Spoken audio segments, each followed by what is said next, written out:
السلام علیکم.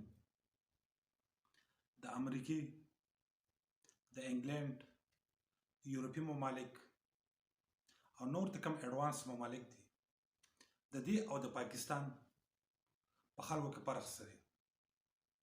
ګوره، د یوه خبره یاد وساتئ، د امریکې پریزیډنټ چې کوم ملک ته وغواړي نو اني ټایم هغه ملک ته شي تللی. دقرنګې د پاکستان چې کوم صدر دی دا هم اني ټایم وغواړي نو یو ملک ته وزټ شي کولی. بیا ته کوم وزیر اعظم یا وزیران دي یا سنیټران دي د امریکې، د انګلند، دا ته اني ټایم وغواړي نو دا بار ملک ته وزټ شي کولی. زمونږ دا هم شي کولی.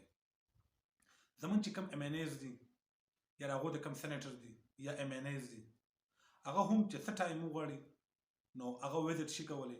پاکستان ته هم په دوره شي راتللی، انډیا ته هم شي تللی، نور هغه ممالک چې کوم د هغو زړه غواړي هغه ممالکو ته دوره شي کولی.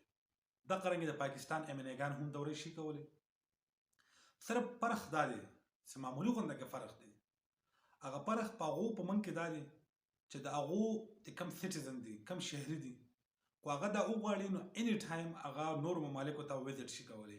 اوس خو د انګلند یو شهري دا وغواړي چې زه پاکستان ته ځم په چکر باندې، هلته وزټ لزم، هلته 2-3 میاشتې تېروم نو هغه بالکل دلته شي راتللی. خو د امریکې دا وغواړي بالکل اني ټایم پاکستان ته شي راتللی. خو د یورپ دا وغواړي ایټلی، فرانس، جرمني، بلجیم اني ټایم هغې پاکستان ته شي راتللی. خو زمونږ سیاستدانانو زمونږ سره دومره ظلم کلی دی چې پاکستانی یو عام شهري دا د چند ممالکو نه علاوه دا یورپي یونین ته نشي تللی، امریکا ته دا نشي تللی، انګلند ته دا نشي تللی. دغه فرق دی د هغو په مشرانو کې، د هغو په سیاسي خلکو کې، د هغو په رهنماو کې او زمونږ په رهنماو کې. خپل روټین او خپل لیول سره ښه برابر جوړ کړی دی. خو څه ټایم زموږ ایم این ایز یا ایم پی ایز یا د هغه نه علاوه منسټران دا وغواړي دا یورپ ته شي تللی. خو د هغو چې کوم شهري دی دا بالکل آزاد دي، د آزاد مرغۍ فرنګي. زما قوم، زما عوام، ولس دا زموږ سیاستدانانو دقرنګې راګیر کړي دي. دوی ولې هغه سهولیات او هغه فیسلیټي نه دي ورکړي چې څنګه نورو ممالکو ورکړي دي.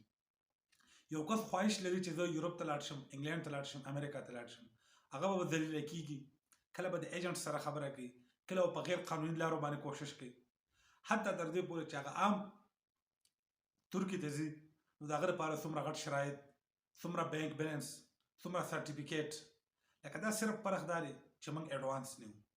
ها زموږ ایم این ایګان، زموږ منسټران او حکومتي خلکو خپل ځان اډوانس کړی دی. هغې ته څه ټایم وغواړي چکر شي والی، خو دا پابندیانې او دا بدنامولې صرف ما ورته جوړ کړي دي.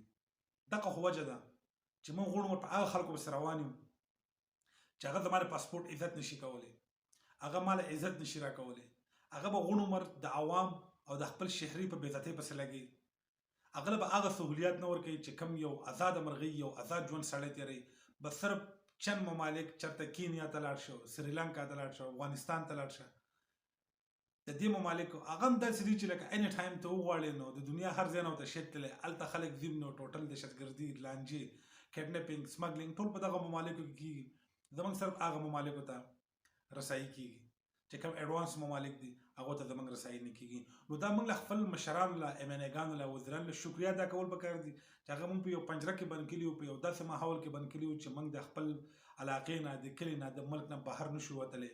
او که کوشش هم کوو نو په هغه لارو باندې به یې کوو چې سړی پکې ذلیله کېږي، هغه ته پکې تکلیف رسېږي، هغه ته په پریشانۍ نه رسېږي. خو خپل ځان یې الحمدلله ښه اډوانس جوړ کړی دی. سلام.